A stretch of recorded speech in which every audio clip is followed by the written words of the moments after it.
I think we'll go ahead and get started. To respect everybody's time, we want to try and keep this to about an hour. Ronni Alicea is our guest this evening, and she will take questions throughout the talk if it's pertinent to the discussion at the moment. If not, we will hold those to the end. Please use the Q&A section to ask your questions. I want to introduce the team here. My name is Cynthia. I am the executive director here. I've been here a very long time. The rest of my team, Devin Quinn is the outreach coordinator. She helps to put all these programs together, as well as our activities for teens and youth and Generation GF magazine, some of our other programs. Mallory is here. Mallory is brand new to our organization, but she helps Devin with the programs that are being run. Rob is recording this meeting, so this will be recorded, and it does have an opportunity for you to visit the recording at a later date as well. Taylor is our social media expert, and she is helping Maureen to monitor the questions and things. All right, so let me introduce Ronni. Ronni is a good friend that I've known for years. Ronni and I have done some things in life together, which have been a lot of fun. She is a dietitian, and if you haven't listened to the podcast with Ronni, you should. Maybe we can put that link to the podcast in the chat. It will give you a lot of background on who Ronni is and her wealth of experience in her career. Ronni, this show is yours. Take it away. Oh, well, thank you very much, Cynthia. Yes, Cynthia and I have known each other since, I think, the 80s, right? Oh, very long time. So, nutrition guidance for healthy aging is what our talk is about today.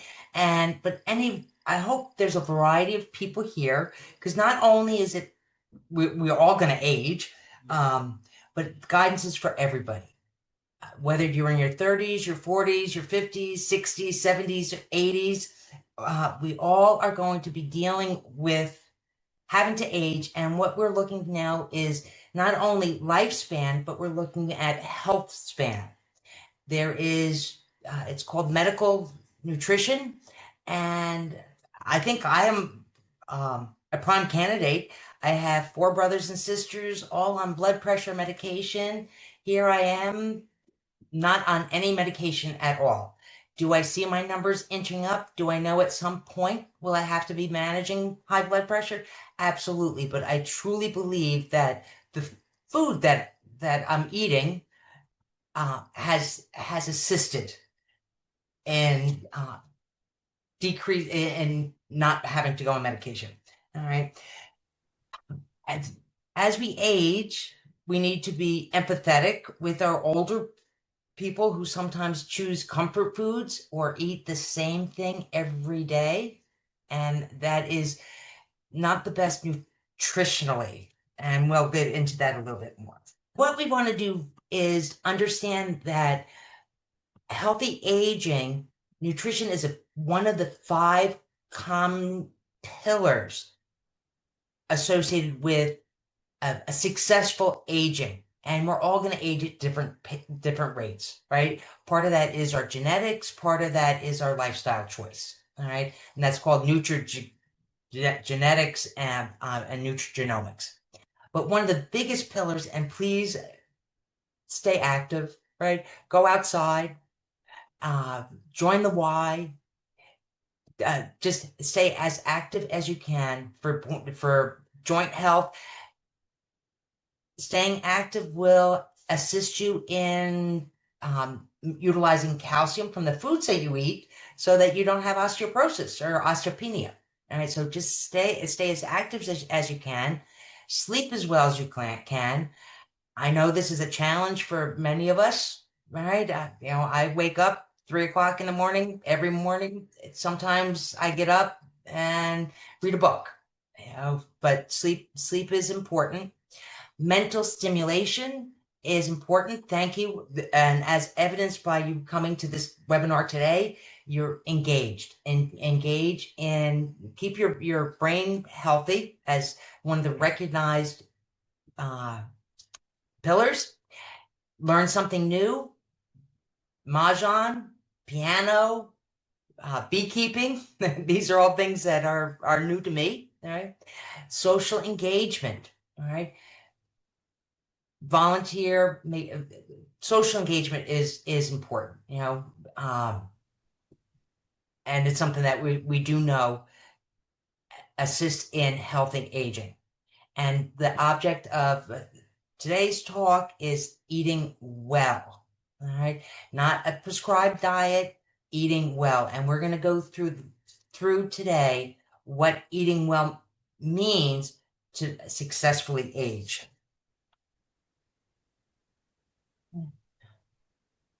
All right. There's other things, of course, financial health and preventative health care. Please go to the doctor at least once a year, right? And having purpose. All right. And it can change. I'm newly retired and had to change my purpose a little bit, and find new purpose. Financial health is always a challenge for people, but we want to acknowledge that those are also parts of healthy aging. But today, again, we're going to talk about the 5 key components of eating well. There's 5 of them, all right? First and foremost, protein. We need fats in our diet, right? Cynthia, I believe you did a podcast on heart health that talked, right? That talked about that. Carbohydrates are important, regardless of what this new keto phase is, low carbohydrate. We've seen them for the last, since I've been a dietitian. We had the Atkins diet and we had the paleo diet. There's all sorts of diets, but you absolutely need carbohydrates in your diet. The hot button today is fiber, and we know that fiber is important. We're going to get into a little bit that. And the last, hydration. Very important for everybody, but particularly as we age, it is important. And as you notice, I talked about 5 things, but what about vitamins and minerals? Well, we do know that if you eat a varied diet, right? Proteins, carbs, fats, and eat your rainbow, which was popular 15, 20 years ago, eat your rainbow, you will meet most of your needs. Choose fruits and vegetables, please. And again, eat your rainbow. Frozen is not a bad guy in fruits and vegetables, right? Because it goes from the field right to the processing and what's called flash frozen. So frozen when vegetables are not in season. Can not so much due to processing and salt added. Remember, they have to heat the canned vegetables up to make sure that you don't have any botulism in there. So they are heat treated and quite extensively. They're brought up to ridiculously high temperatures. All right. And there is generally salt. I don't think I've really ever seen a canned vegetable, even low salt added, without some added salt. And this is something that has changed, my opinion has changed through the years, is specifically for mature adults to take a vitamin. We were taught in school that if you ate 1,200 calories, you ate all your vitamins and minerals. We now know that may not be the case. Part of that is the change in our agricultural system. We have monoculture. So the soil that fruits and vegetables are planted in is not as robust as it was 30, 40 years ago. So I would recommend to take a multivitamin, not religious. You don't have to take it every day. Take it a couple times a week. It's okay, but take a good quality multivitamin that you can see there's going to have some type of auditing.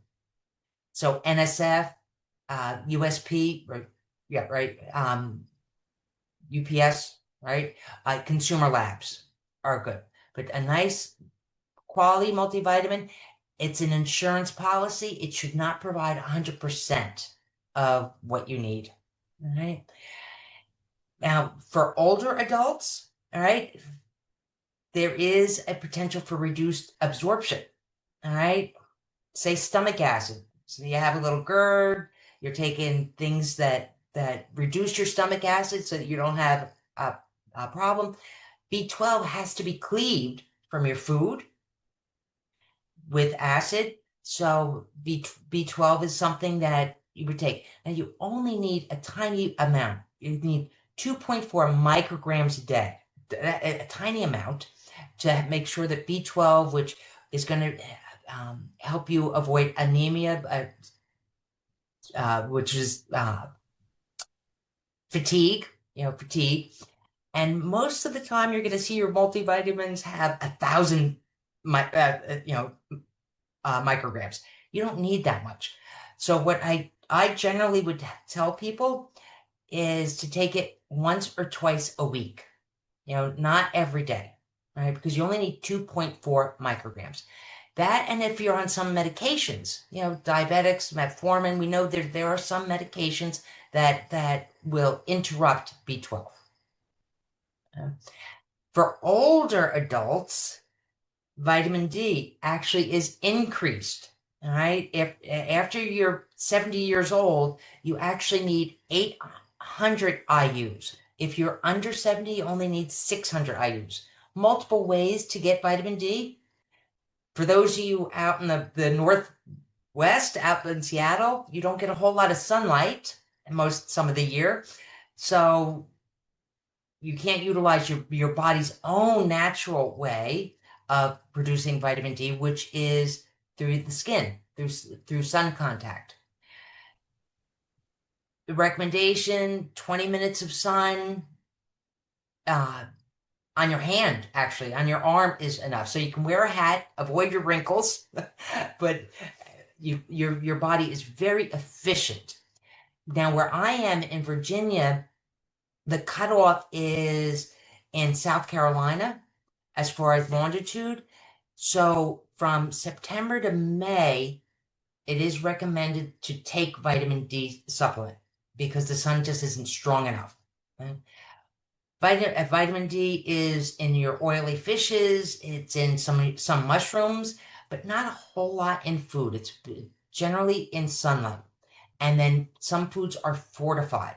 So your orange juice may be fortified with calcium and vitamin D. What else is it? Yeah, and many milks are fortified. Interesting, if you look at your yogurt, which is a milk product, wonderful for calcium, probably has not been fortified. They use regular milk, which does not have natural vitamin D. So you want to pay attention to your vitamin D.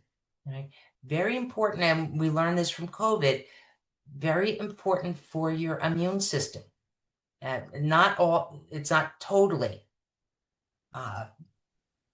understood the mechanisms.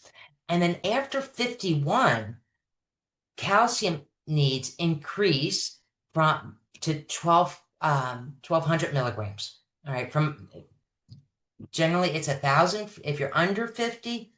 At 51, you need a little bit more. All right. A glass of milk generally has about 300 milligrams. So you're looking at 3 or 4 glasses of milk. I don't know. I don't eat that much, but cheese has it. Yogurt, which may not have vitamin D, is going to have your calcium. But pay attention to calcium sources. Calcium is in some fruits and some vegetables. So your leafy greens sometimes will have calcium in them. If you can, eat it. Ice cream has calcium. All right. Although for calorie control, I have switched over at night now. I have Greek yogurt with a little bit of honey and blueberries instead of ice cream because remember, what is it? 1 mile is 100 calories. So rather than walking on the treadmill my entire life, it's easier to reduce calories. And then a very interesting one, you probably have never really heard this, is as we age, vitamin B6, peroxidine, needs increase. It is well distributed in the diet, but again, one of the reasons why we want to have a variety in our diet to assure that we have adequate vitamin B6. And we do know, and that is very important for protein metabolism. You need B6 for protein metabolism. So there is something we'll introduce the term when we talk about protein, but protein is very important for older people to include in their diet, and it is very important to have adequate B6. So as you can see, cereals and legumes, not so much beef and turkey and traditional protein sources, although eggs are a good source of B6. Now, you may or may not be aware that every 5 years, the government launches dietary guidelines, and the 2025 were just launched earlier this year. And that the guidelines determined information for the food stamp programs and WIC and government programs, but they also provide guidance for healthcare professionals to counsel people. And really comes down to two things. Ultra processed foods does not have a definition at this point. So ultra processed foods, we'll talk about that a little bit longer. It doesn't really have a definition, but you really truly know what ultra processed foods are, right? If it has ingredients you can't say, a laundry list of ingredients, it may be an ultra processed foods. And the other very interesting piece that came out is the recommendation to eat more protein. Now, this has been in the nutrition community for a little bit, for like probably the last 10 years, to encourage people to eat more protein than was previously recommended. But we are thinking that protein at every meal. All right, what is it?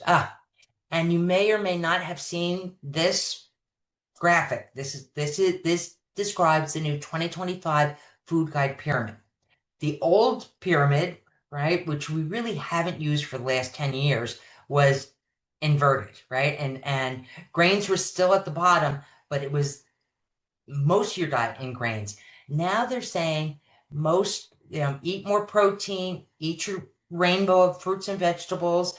I do wish that nuts were kind of higher up in the protein because it's all animal products up on the top. You can very successfully be a vegan or vegetarian and meet the food guide pyramid, right, with legumes and nuts. But this is the new food guide pyramid. I kind of like my plate at I think it's gov.com, or yeah, myplate.gov, which shows how to eat a third of your plate in protein, include some fruits and vegetables, and include some grains. But this is the new food guide pyramid. It's kind of you'll see this graphic for the next 5 years at least. All right. And I'm going to give a shout out to registered dietitians because, believe it or not, we don't use this every day. We all learn this in school. There are dietitians called metabolic dietitians that actually understand this. And then there's some of us that kind of keep it in the back of our mind. Why is this important? Is to use your dietitians when you need to. You're here.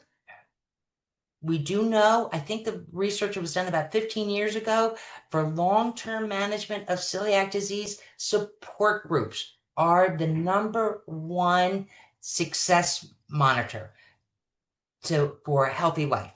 But dietitians actually understand, like, if there is a problem, it could be in the metabolism of your food.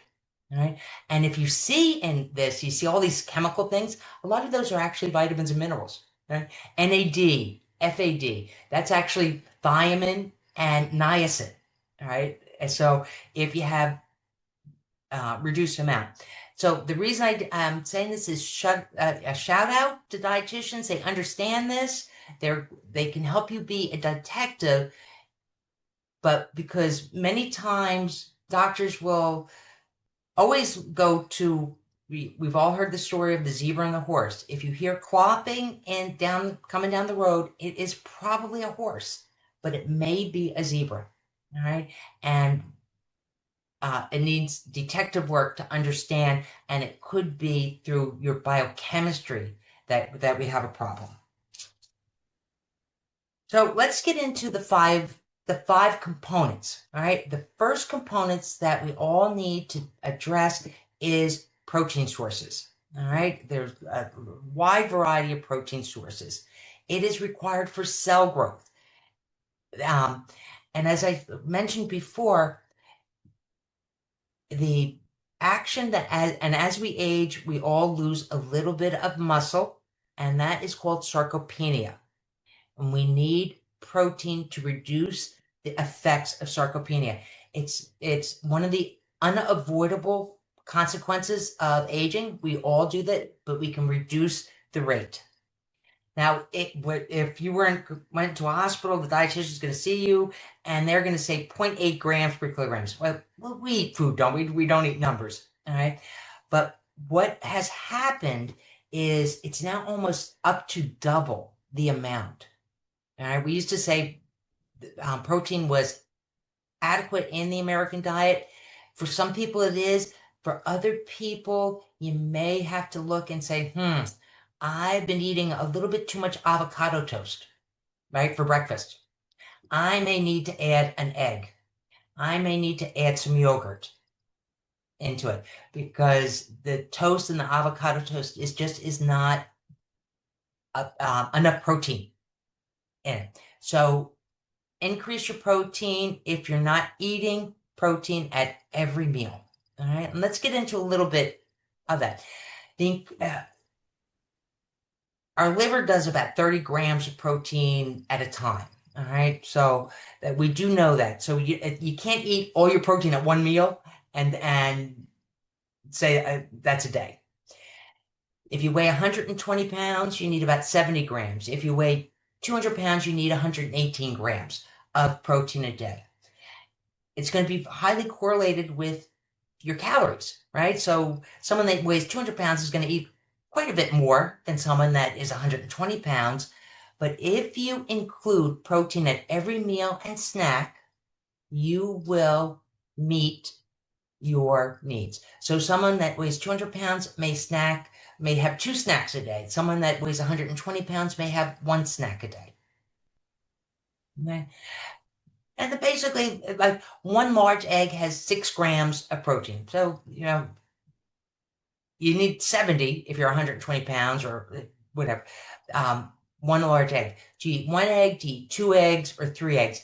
The recommendation for eggs have changed, and it's up to around 5 a week of just raw eggs. That does not include the egg that you put into your baking, right? Right. If you're gonna use an egg brush on your bread, if you're going to dip your chicken breast into and pan fry a chicken breast, but just plain old eggs, like a hard-boiled egg.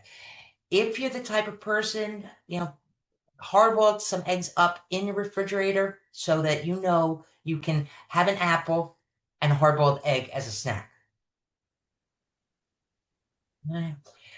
Palm size is about 30 grams of protein. All right. So, and it's about your palm size. So whether you're a chicken breast, today they're so big now today, half a chicken breast is about 30 grams of protein.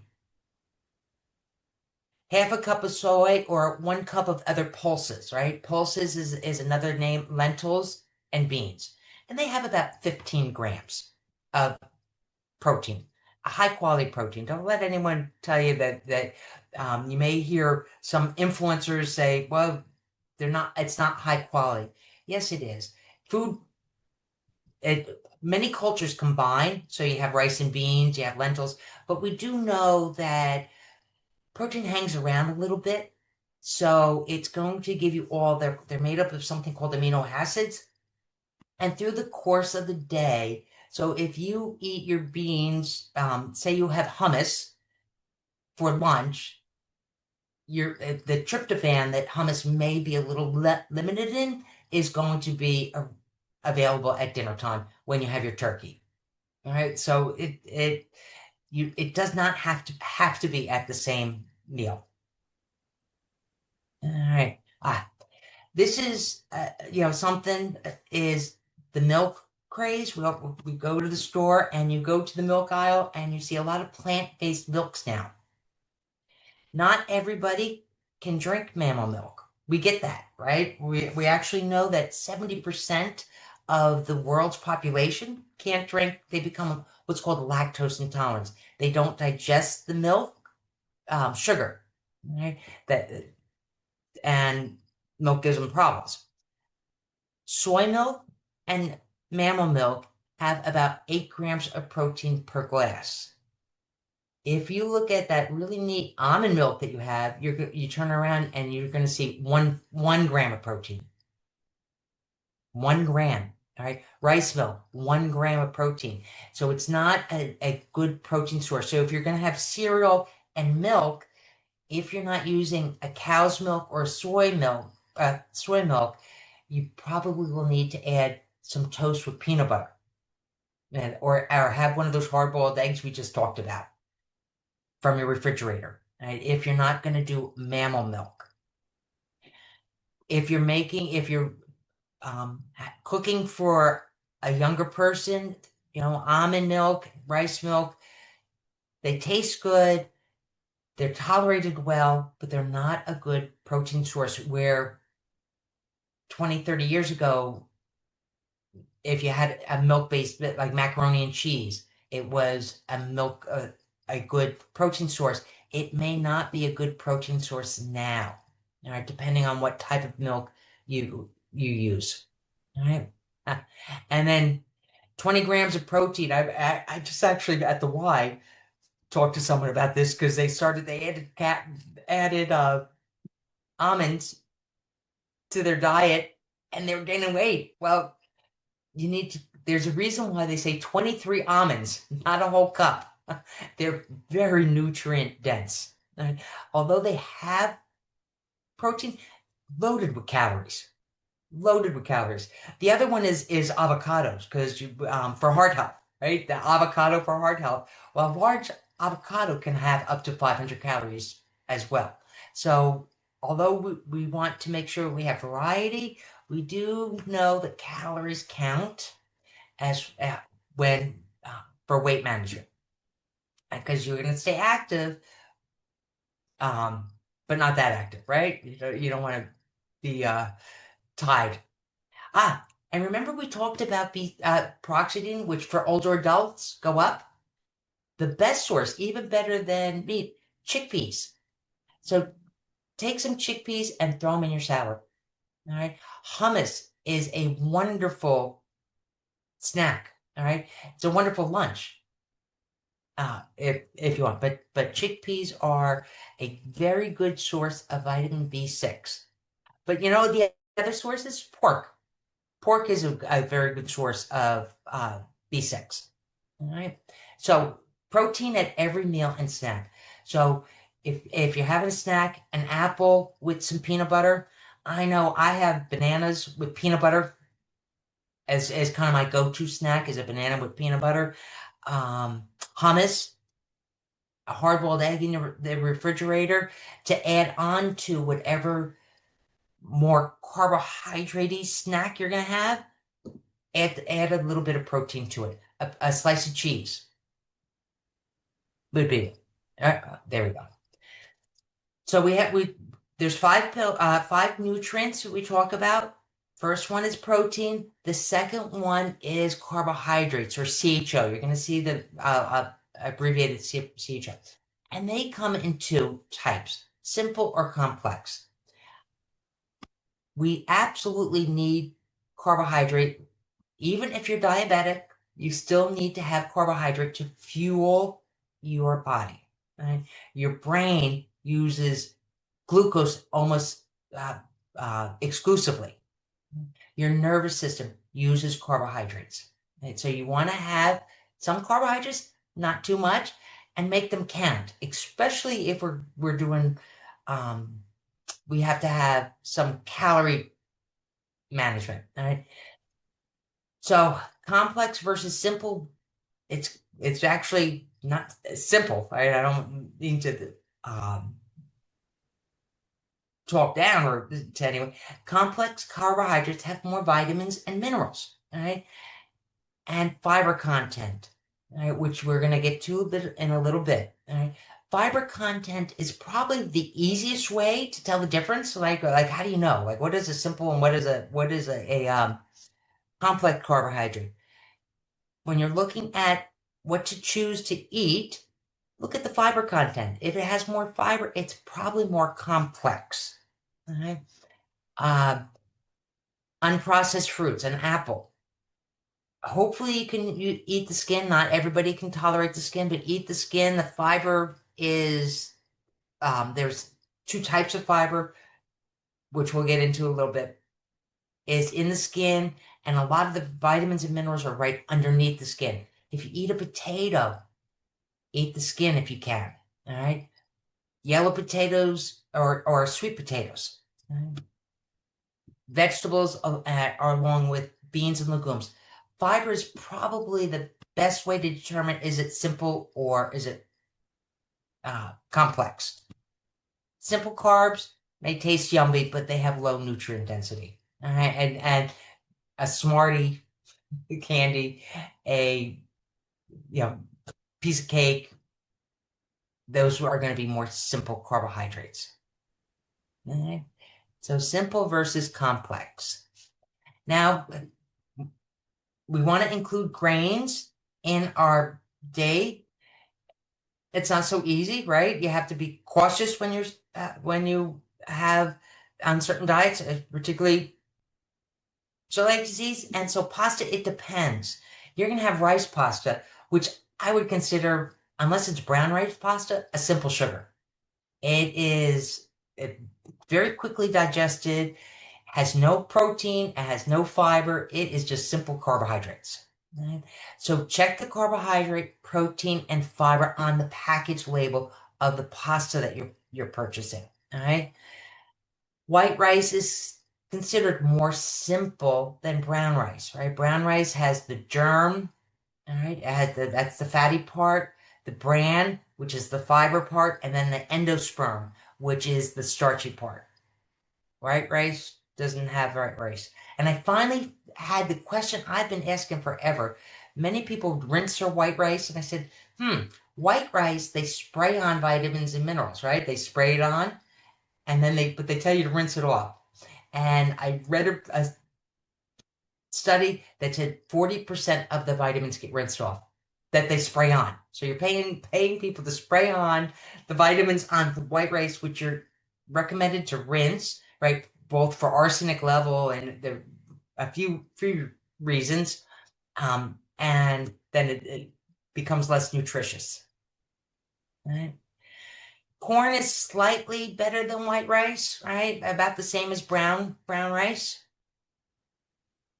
Red lentil and chickpea pastas are complex. Now, I live in a rural area that don't have the red lentil pasta and the chickpea pastas, the Banza. Are they still around? Oh, okay. I see a nod. All right, right. So there are available. I'm sure you can get them on Amazon. The red lentil and chickpeas pastas are complex. Chickpea, remember, has protein, also has vitamin B6. So we're in good shape there. Cassava flour. is made from a root, right? So, and it's South America. It contains some fiber, but no protein, cassava flour, all right? So if you see cassava chips, understand that you may get some fiber. Tapioca is cassava, that's yucca. It's also called yucca, all right? But tapioca is just made from the starch of the cassava plant. So if you're using tapioca flour, it's just starch. It's like cornstarch. It's just starch. There is no protein in cassava. All right. So for gluten-free options, remember we have brown rice, we have quinoa, right? Which would be a grain. If your family is used to couscous, they may like quinoa. Buckwheat, unfortunate name, right? It is just a grout, very, very nutritious. Amaranth, sorghum, teff are available. Please be careful with millet, right? There has been a lot of contamination in, I know, my past. They may have been gotten better, but millet is something that you want to be a little cautious with. Always check through your millet and also rinse it, right? Because of many of these grains, when they're not the they're supposed to be transported in trucks that are washed before a new grain is, but there's dust. They can be contaminated with dust. The same with lentils, contaminated with dust. So you don't see wheat grains. Why do they test sometimes positive when you test them? It's because the dust of the food system, right? From the burlap bags, from when they're being picked to when they get onto the shelf for you to purchase. So you want to rinse all your grains, all right? Millet quite a bit, and then please use certified gluten-free oats. There's been a lot of research done, and 40% of all oats are contaminated or not contaminated, cross contact with wheat at 40%. And that's worse odds than if you play Russian roulette. All right. So you never know. 40%. You can all oats on the market are going to be have cross contact, which is not the farmer's fault. You know, they need to crop rotate. They keep their fields healthy. But there are people that have raised their hand and said, you know what, we're going to do everything we can to keep gluten-containing grains free from these oats. I do remind people that we don't have control over the goose that flies over the gluten-free field of oats and poops and may have been 100 miles away and eating wheat from a wheat farmer. So occasionally you're going to have oats, gluten-free oats that are had a wheat in them. They are the same size. They're going to go through the same processing. And sometimes it's just a bird flying over and taking a dump that cause these volunteers to happen. It does happen, even though the facility provides you gluten-free oats. But I would definitely recommend to look at gluten-free oats. So we covered two, right? We covered protein, which you need for growth, to avoid sarcopenia as we age. We covered carbohydrates, which we need for energy, right? And then fats. Oh my God, right? I don't know about you, but it's driving me nuts. You hear, avoid seed oils and eat beef tallow, and we need all of this stuff. We need all the saturated fat you need to make cholesterol, right? Believe it or not, cholesterol's not. You need a little bit because that's how you get your estrogen if you're a lady and your testosterone if you're a guy. You need some cholesterol, right? But you don't need a whole lot, all right? And that's in the yellow. The worst one, please, unless you're a vegan, use coconut oil judiciously. If you are a meat eater, beware coconut oil. If you're a vegan, go for it, right? If you don't eat a lot of animal products, coconut oil is good because you do need some saturated fat. So coconut oil, the same with palm oil and butter. Right? You need linoleic acid. That's going to be your omega-6, right? That's your omega-6.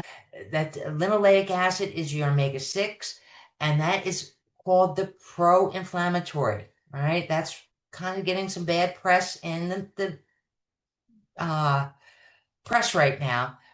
You need pro-inflammatory foods. You need to have your immune system working, right? But you also need your alpha linoleic acid, your omega-3s. All right. So flaxseed oil, canola oil has a little bit. We also know like salmon has your omega-3s. Walnuts, I don't think walnuts are a great source of omega-3s. Remember, they're high in fat, so calories, it's very nutrient dense. What's not on this list is the new one, beef tallow. Everyone's saying beef tallow. Now, I can't go to, I think there's a restaurant that just switched over from peanut oil to beef tallow. I can't eat that because I have alpha-gal, right? So I can't eat any mammal-based meat product. So I can't eat beef or pork or any hoofed animal.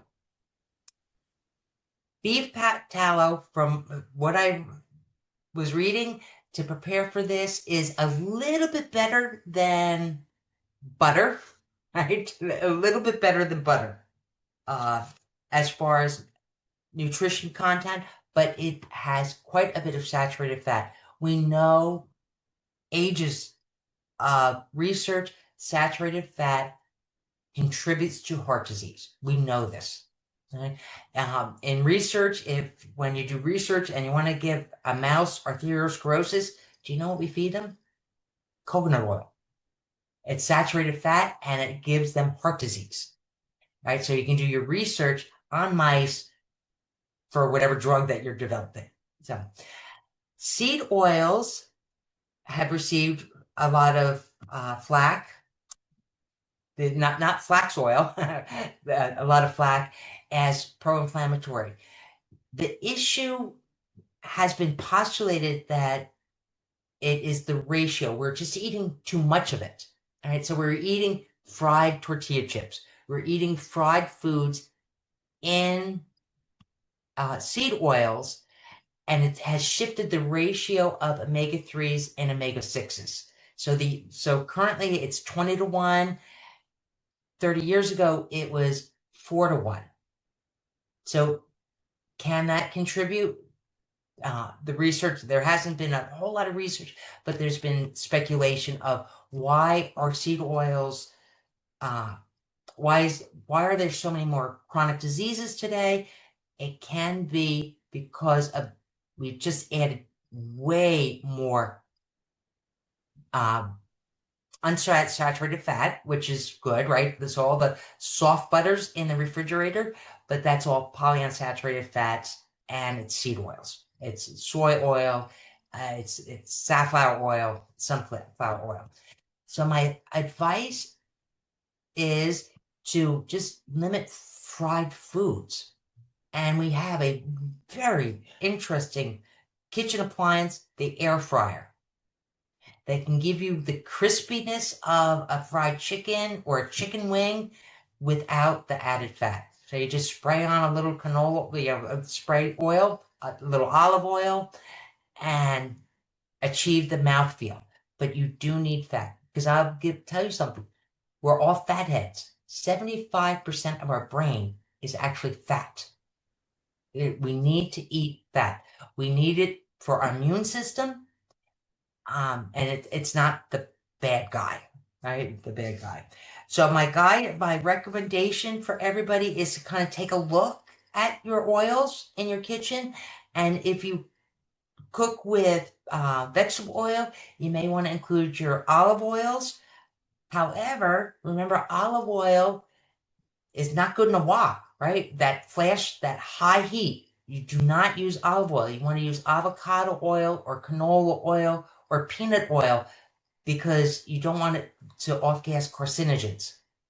If you heat oil beyond its smoke point, you make chemicals that are known carcinogens. So your cabinet should have a variety of oils.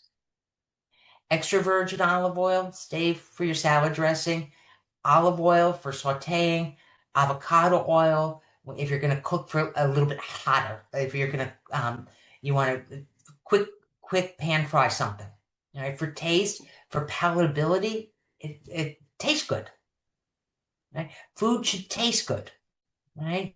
You don't want to just eat that. And you see here, all right, olive oil. There you go. We need a Ronnie, little can bit I? of heat. Yeah. Excuse me. Hi, Ronnie. We have a question in the chat about grapeseed oil. Can you speak to grapeseed oil for a moment? Oh, all right. Grapeseed oil. If I'm trying to remember, it is more of a designer oil, but it does have a higher smoke point. All right.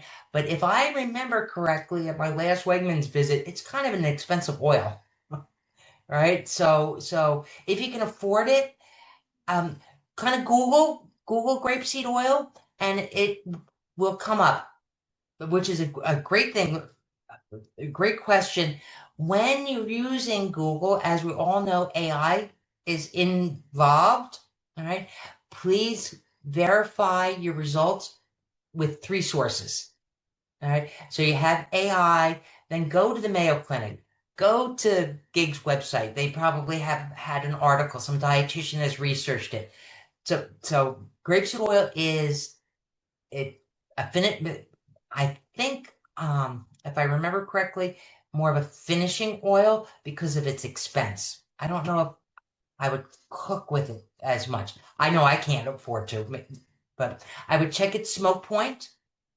Right, check its smoke point to see if you can cook with it. I do know that it's considered a healthful oil. Right, so you would use it more judiciously as a finishing oil. But Google it, 3 choices, you're going to get your AI choice. And basically that AI today is, remember the old term GIGO, garbage in, garbage out?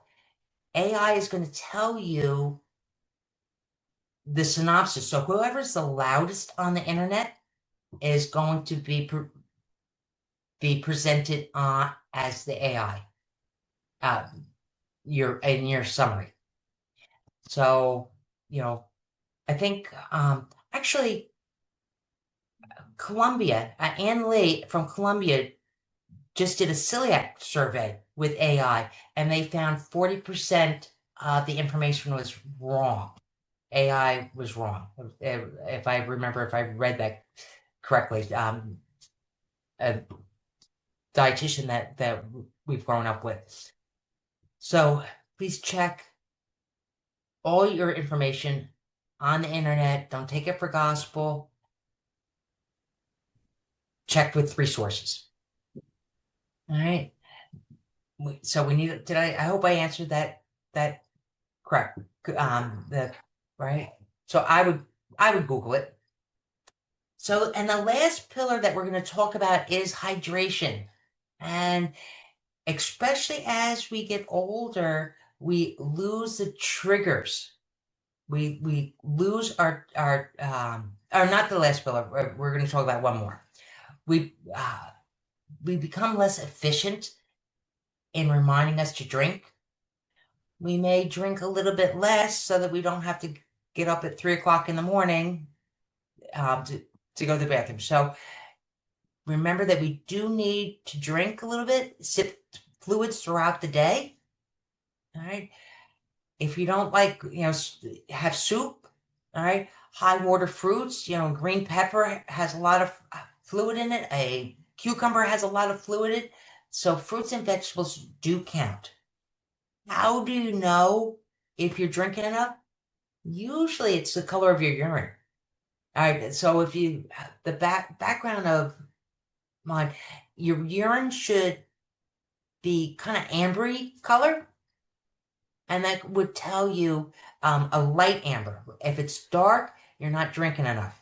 And so your urine should be a good indicator if you're drinking enough. Okay? As we age, our body sends us less signals to drink enough.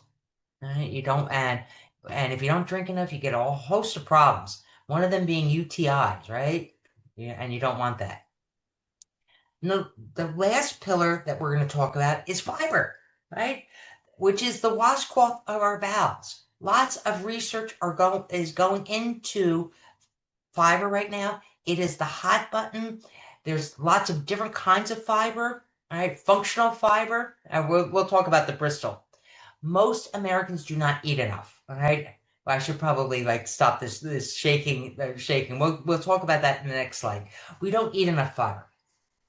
And fiber needs, they say 25 milligrams for females, 35 for males. It really depends on your size. It's 14 grams per 1,000 calories is what you need. So if you are a tiny little petite person and you only need 1,200 calories, because that's what you need about 12 milligrams. If you're a huge person and you need 3,000 calories, you need 30 to 35 grams, right? So it really depends on how much you eat, but I can tell you through all the research, people do not eat enough fiber, all right? All right. Fiber is the washcloth of our bowel, right? Why would you eat that? You want to decrease the amount of colon cancer, right? That we can potentially have. It also is the prebiotic for our biome, and we've all heard probiotics, right? Our biome, part of our immune system. We're taking yogurt shots. There lots of kefir, drinking kefir. Right? It is actually the food for that garden. It is the food for our garden. All right. So healthy bugs, immune system, and then the gut-brain axis. They're learning a little bit more now. Again, the next 10, every day something new comes out. But mood and food can actually be partially related to fiber. All right. And less colon cancer. So you see this shaken. Let's talk about that. This is called the Bristol poop chart, right? Just like hydration, where you check your urine to see if you're eating enough. For fiber and just basic health, this is called the Bristol. If you are not a 3 or 4, you may want to talk to your healthcare provider. All right. If you're eating well, if you've done everything you can. Now, we all go through all sorts of different, right? Yeah, right. When I was on that Oxy, I just got my hip done. I was type 1 because the OxyContin, because of medication, but it resolves itself, right? Talk to your healthcare professional if you're not traditionally a 3 or 4, unless you know you have a problem, right? Unless a newly diagnosed person with celiac disease may not are going to strive for a 3 or 4. How are you going to do that? By eating enough fiber, drinking enough water, eating fruits and vegetables, right? Because they're going to give you the fiber that you need. Eating beans, all right, and as carbohydrate, because they're going to give you the fiber that you need. And very, very important to pay attention to your bowel health. I know whenever I hear of a young person getting colon cancer, I get very sad. Like the guy that was in Wakanda, and he died of colon cancer, and he was like 43. It just is very sad, because colon cancer is the number one, not the best cancer to get, but if you're going to get one, it has a very high rate of management if you catch it early. If you don't catch it early, you're going to have issues. All right, so go to the doctor. This is called the Bristol School chart. You know who you are. You're not in.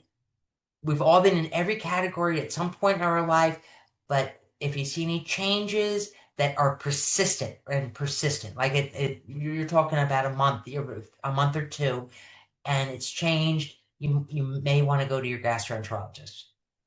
All right. So in the end of this, we eat food, not numbers. All right. And it's called mindful choices. All right. For a health span, not just lifespan. You want to stay healthy longer. You're going to stay active. You're going to stay engaged. You're going to learn something new, right? Learn a language. And you're going to eat well. All right. Please follow all your medical diets to reduce complications. So if you have a peanut allergy, avoid peanuts. If you have celiac disease, please avoid gluten. If, like for me, alpha-gal, I have to avoid meats because of it's a reaction, and what's called your C-reactive protein goes up, which is chronic inflammation. Not good. It's like a pinball going around in your cells, knocking and aging them. All right. Check online nutrition sources from trusted sources. So the grapeseed, go on, Google it, see what AI has to say, and then go on and go to Mayo Clinic, go to Cleveland Clinic, go to some source that really what you want to do is they're going to get sued if they tell you the bad information. All right, that is where you want to go. All right. We eat food, not numbers, so you need to monitor your weight. Not excessively, monitor your weight. Is it going up? Is it going down too fast? You do want to eat your weight. It can be related. Like that guy that was eating almonds and gaining weight. He was eating way too much of a very healthy food. Have an annual physical to assure that your body systems that respond to food choices are optimized. Right? So you do want to make sure that you have an annual physical. Even if you feel healthy, have an annual physical and get that blood work, because you want to nip it. We can take care of things quickly. Right? Eat a variety of foods. And I would tell, I used to work in a drug substance, unless it gags you, unless you're going to throw up, eat it. Once in a while, eat it. You're not a fan of, beets, unless you're going to throw up, eat them once in a while. Not all the time, but if they're available, eat them, even if they're not your favorite. I'm not asking you to, like gag a maggot. If it gags a maggot, like I don't eat seaweed. For some reason, it doesn't. I really find it very objectionable. But everything else, in our house, we used to always call it the no thank you helping. A small amount of foods that you don't normally eat have phytonutrients, vitamins, and minerals in them. And every day there is something new found. There's what's called a phytonutrient found in food. So I'm telling you to take a vitamin. However, vitamins is yesterday's science. And tomorrow they're going to say, oh, snap, look at that. Look at, cranberries have this new compound in them that is very helpful. So eat a variety of foods, even ones that you don't favor. If you get stuck in a rut, if you're caring for older people, sometimes they just get stuck in a rut. Try to help them out of that rut that they're in. All right. And I want to reiterate again, protein at every meal. All right. Put a little bit of cheese, a little bit of peanut butter, a little bit of hummus, some type of protein food on that with your snacks to meet the increased protein needs that we now have identified that we need, and to minimize the effects of sarcopenia as we all age. All right. healthier fat choices most of the time. Grape oil would be one of those choices. You know, I don't know the specifics off the top of my head, but I do know that they're expensive for a reason. And drink some type of non-sugared beverage throughout the day. Now, for myself, I'm not a great water print. I make a cup of a pitcher of iced tea, and I make sure I drink that pitcher every day. Unsweetened iced tea, that's my favorite. And it saves me money because I was buying that no leaf, and it's like $2 for a thing. And I said, I can make this. Tastes just as well. So I drink like $8 of iced tea a day.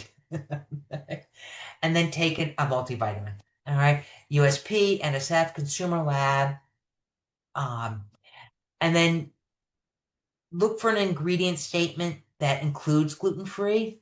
All right. Because you do want to remember that gluten-free is not the same as wheat-free. All right. Barley is the main culprit. There is some scuttlebutt around to make the U.S. like other nations that require gluten to be on a label, but not so much in here. So the last thing, I brought some props and I didn't tell you. I don't know if you can see this, Harvest Snaps. All right. One of my, let's see. I don't know if they are, it's a baked green pea snack. All right. And I just want to let you know that it has 5 grams of protein. All right. Has a crunchy side. And the nice thing is that it's certified. All right. Why is this important? Because number one, it's not a big company. Have you ever heard of Calbee? They're not Monsanto. They're not some large company, General Mills. They're small. So why would something like this, if you don't recognize the name of the company, even if it says gluten-free on the front, err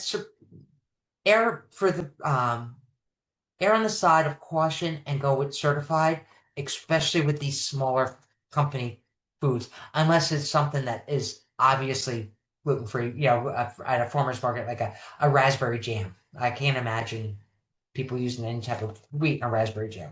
All right. It has 5 grams of protein in it, which is a nice little, if you need something crunchy. It tastes almost like pirate foodie, like the puffed pirate, without 4 grams of fiber, and it's an extruded pea snack. So Calbee snacks, and I ran out before it, and I got my magnifying glass. This is the problem for older adults when we shop. Ingredient statements are just small, right? So I still remember in my 40s, the first aisle I stopped I used to borrow a pair of readers at that aisle, and I would just use them in the store, and I put them back, right? Because I didn't need them all the time. But ingredient statements are small, all right? So remember, contains wheat. It may not be gluten-free.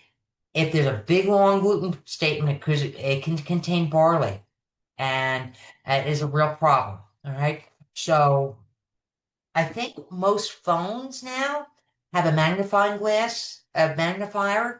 app that you can use if you can't read the ingredient statement. And the other thing is when you're looking at bars, right? They have the ingredient statement on the under flap, right? So the nutrition information is on the top flap, and then you have to open it up to read the ingredient statement. And it's always very small. And then you have some, not to diss you young folks, but you use these colors, these Pantones, where you can't really read. There's not a high contrast between the print on the labels. It looks good, but there may not be a high enough contrast for older people. If in doubt, leave it. All right, unless you've done your research before, because food companies, unless they've declared to you that they are certified gluten-free, they can change your recipe at any time. So something that last month was gluten-free based on the ingredient statement that you looked at, may not be this month. And it is a problem. Right? So hopefully legislation will pass and we will be like some other countries that not only wheat, but gluten has to be in the ingredient statement. Today is not the case. And with that, I think that's all I have to say. Right? So healthy aging, 5 things that you need in your diet: protein, carbs, fat, fiber, and water. Just and don't obsess over it, but you want to include a variety of foods. Try something new, a new fruit, a new vegetable in your day. And ostrich steaks taste good. All right. Any questions that I can help you with? Are there any questions in the chat at this time? I see one popped in. No, there's no questions. We did have a thanks, good information. Okay, Yeah, it's great. mindful, common sense stuff that sometimes you have to be reminded that, not to eat tacos every day of the week. Mhm. All right. Oh, good. Ronni, thank you so much. Reminding us that food is our medicine, Yes, it is. probably one of the best types of medicines ever. And thank you for being real.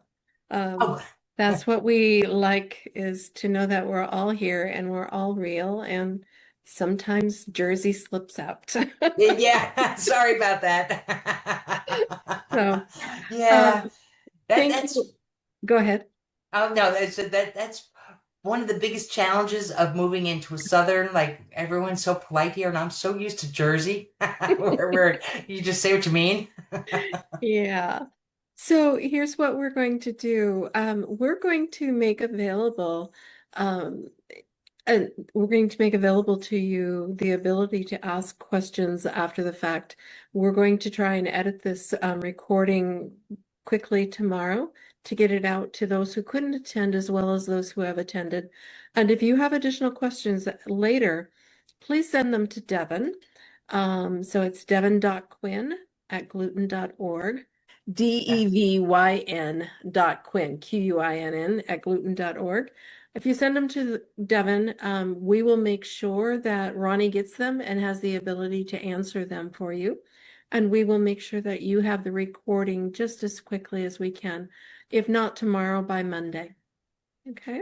Right. So And if you thank you reply all. to that email, when it does come out, it'll come back to me. So if you have any questions, go ahead and reply to that email. Thank you, Devin. Perfect. Ronni, thank you so much. It's Oh, always no, a my pleasure pleasure. to talk with you. You So too. Enjoy. everybody have a good evening. Thank you for being here. Thanks. Mhm.